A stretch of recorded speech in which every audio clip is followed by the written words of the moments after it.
নমস্কাৰ বন্ধু বান্ধৱীসকল, আশা কৰিছোঁ আপোনালোক আঁতৰে কুশলে আছে। আজি আপোনালোকৰ বাবে লৈ আনিছোঁ মোৰ আন এটি প্ৰয়াস। এই প্ৰয়াসটিৰ জৰিয়তে আপোনালোকক মই দেখুৱাবলৈ বিচাৰিম নৰসিংহ পাতৰ চাটনিৰ এটি নতুন জুতি। যদি আপোনালোকে এনেদৰে খাই চোৱা নাই, এবাৰ খাই চাবচোন, বৰ ভাল লাগে খাই। ভিডিঅ'টিৰ আৰম্ভণিত আপোনালোকে দেখিছেই মই কি বস্তু গোটাই লৈছোঁ, আৰু এতিয়া গোটেইখিনি বস্তু মই শুকানে অকণমান ভাজি ল'ম যাতে পানীখিনি নাথাকে। এয়া মই নৰসিংহ পাতখিনি অকণমান ভাজি ল'লোঁ। তাৰপিছত এয়া শুকান জলকীয়া, আদা, কেঁচা জলকীয়া এইখিনিও অকণমান ভাজি ল'ম।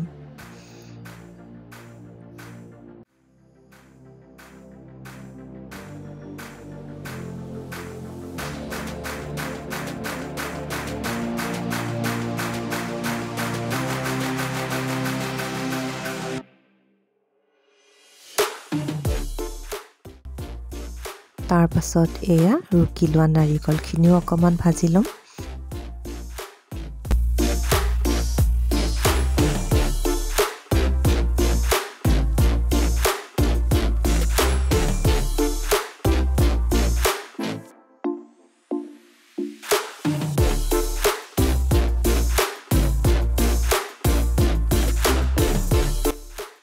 তাৰ পাছত এই গোটেইখিনি বস্তু মই অলপকৈ এতিয়া পিচি ল'ম।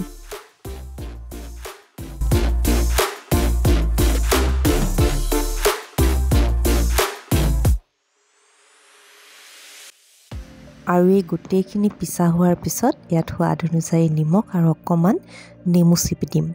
আৰু এই চাটনিটো কেইদিনমানলৈ সাঁচি ৰাখিব পাৰি, আৰু চাটনিকৈ বনাই খোৱাৰ উপৰিও এই মিশ্ৰণটো মানে চাটনিৰ মিশ্ৰণটিৰ কথা কৈছোঁ মই। এই মিশ্ৰণটি আপুনি যেতিয়া পকৰি বনাব তাতো অকণমান দিব পাৰে, বা আটা মাৰোঁতে যদি তাত অকণমান ইয়াৰে মিশ্ৰণ দি পেলাই আটাখিনি মঠি লৈ ৰুটি বনাই খাই সোৱাদ লাগে। খাই চাবচোন, আৰু খাই কেনে পালে কমেণ্ট যোগে জনাবলৈ নেপাহৰিব, কাৰণ আপোনাৰ বহুমূলীয়া কমেণ্টে মোক নতুন ভিডিঅ' বনাবলৈ উৎসাহিত কৰে। আৰু যদিহে আপুনি আমাৰ ভিডিঅ'বিলাক নতুনকৈ চাবলৈ আৰম্ভ কৰিছে, তেন্তে আমাৰ চেনেলটি ছাবস্ক্ৰাইব কৰিবলৈ নেপাহৰিব। ভালে কুশলে থাকক। পুনৰ লগ পাম আন এটি ভিডিঅ'ত, আৰু আমাৰ ভিডিঅ'টি চোৱাৰ বাবে আপোনাক অশেষ ধন্যবাদ।